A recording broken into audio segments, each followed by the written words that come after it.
We have to talk about this, guys, because it is really, really weird. Where have you been?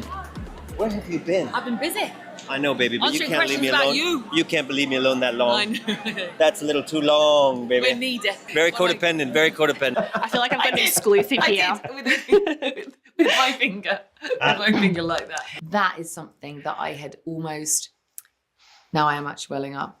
I had accepted that you're not always going to find your best friends on things. You know what I mean? Like you might find it when you do theatre when you were younger, and on The Crown we definitely had that. And we are like a family, except that just now in an interview I learned that Pedro is a really bad coach. Hey guys, it's Daniel, licensed therapist. Let me just not be a therapist for a second. As a human being, this is really weird. If I saw them and I didn't know who they were, I would think, oh, this man really loves his wife. But this isn't a man and his wife. We have to get one thing straight. They work together. They are co-workers.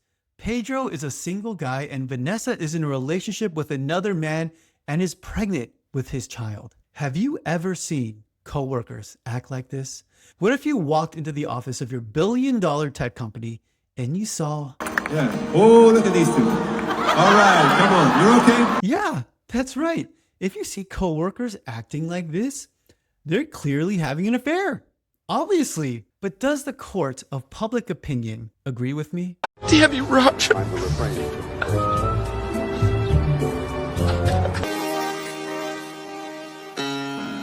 will not judge.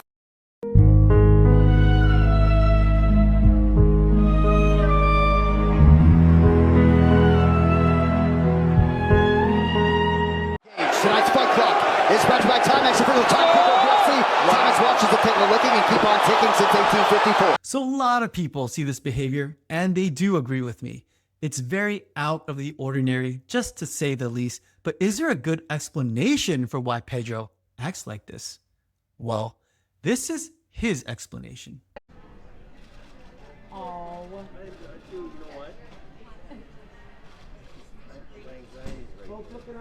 And then together. It's anxiety.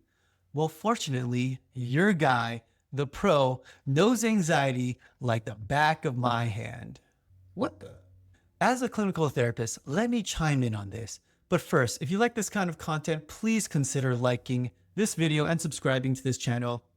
It'll make you a better person. So anxiety is very, very common. In fact, I would say about 80% of my clients deal with it in one form or another. So it is something that I treat all the time in my practice.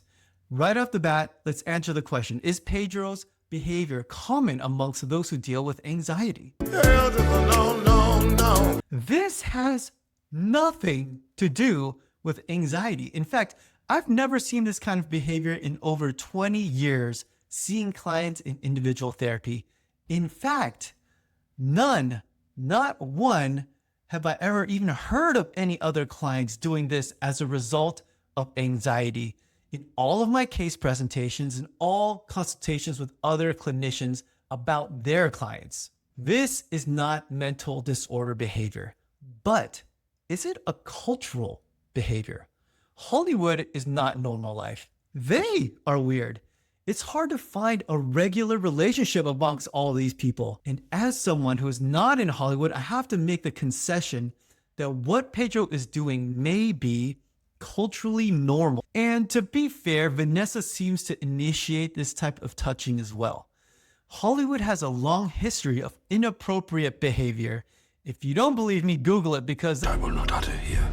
But let's look at a similar, but maybe less creepy situation. Scarlett Johansson explains her viral kisses with Jonathan Bailey. They've been greeting each other with kisses on the red carpet that have been going viral. First at the London premiere of the film on June 17th, followed by the New York City premiere on June 23rd. Is that why we keep planting lips on him? Or? He's a lovable guy. What can I say? And you know, I don't know. It just we're friendly people. But yeah, I got a lot of love to give. What can I say? So still absolutely weird to me, but I can see how this can be cultural. I don't think Scarlett is having an affair with Jonathan. This can be innocent. It still looks weird, but I get it. Still, to me, Pedro's behavior doesn't seem like any of that. I feel a little like how Ricky Gervais feels about fat people. She went, obesity is a disease.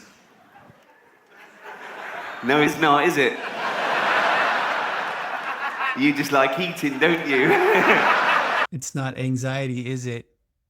You just like the touch. And what further makes me believe that his behavior is not anxiety is that anxiety is not this crazy, unconquerable mountain. I've seen plenty of clients in my practice get over panic attacks, and it was relatively easy. There are other things much harder to treat, such as personality disorders and deeply entrenched negative marital patterns, but I would expect someone with his resources to be able to get therapy and at the very least be able to manage his anxiety pretty well. I recently treated a client with panic attacks, and this person was going to get on an airplane for a long flight, and he was anticipating the feeling of being trapped would cause him to have a panic attack. We worked on alternate thoughts and beliefs and processed them in session to increase the validity of those beliefs. We talked about different activities that he could do to stay away from anxious thoughts. We identified triggers and made contingency plans for all of those triggers. We carefully crafted a mindset that included his natural strengths, that increased his empowerment and decreased his helplessness. And the bow on the whole package was reviewing all that stuff to show that he was prepared and that he was not trapped, so that the dread of the panic attack was not there. Did you know that the thought of having a panic attack is one of the biggest reasons people have them?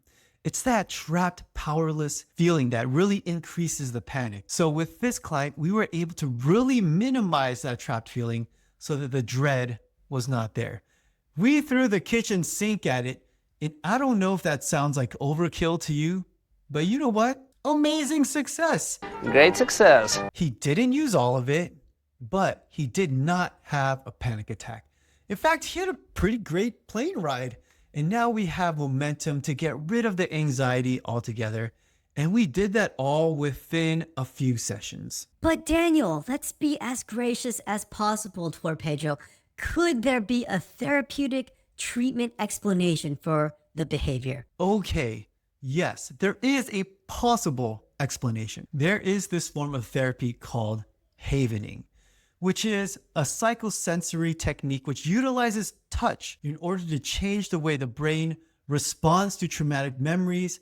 And yes, it is used to treat anxiety and panic disorders. So in havening, the client would tap into a distressing feeling or memory and then will gently touch him or herself, or the therapist, with consent, of course, would touch the client. And this would be a slow, soothing stroke on the arms, hands, or face. And it's meant to be calming and soothing. The client can then take that technique into the outside world as a self-soothing tool. I don't do it myself in my practice, but I have heard a lot of good things about it. But it is very atypical for someone to use this technique to touch other people.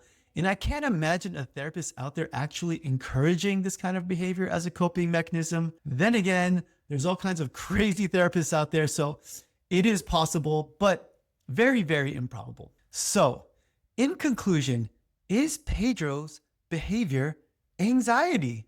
It's definitely a no for me, dog. He may have anxiety, but I think he just really likes the ladies. And that is not in the DSM-5. But those are my thoughts. What are yours? Is Pedro an anxious guy or a creepy dude? Let me know in the comments down there. Thanks for watching. I love you guys. Peace out.